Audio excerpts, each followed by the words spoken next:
হতে পারেন আপনি কোটি টাকার মালিক, কিন্তু এই বাড়িটা আমার। গলাটা নামিয়ে কথা বলুন। তাই বলে আপনি আমার একমাত্র অবিবাহিত ছেলের সঙ্গে এটা করতে পারলেন?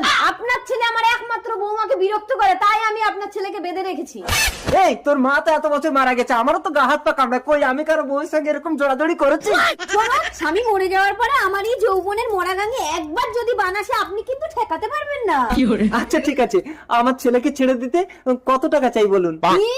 এই চম্পাকে আপনি টাকার লোভ দেখান? ঠিক আছে, তাহলে আপনি কি চান বলুন? বিয়ে। আমার একমাত্র অবিবাহিত ছেলে আপনাকে বিয়ে করবে? আমাকে কেন, আমার বিধবা বৌমাকে। একটা বিধবাকে আমার একমাত্র বৌমা করব?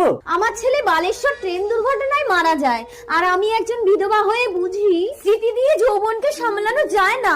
এটা শারীরিক নির্যাতন, মানবিক অপরাধ। তাই আসুন আমরা সকলে মিলে বিধবা বিবাহে সম্মত হই।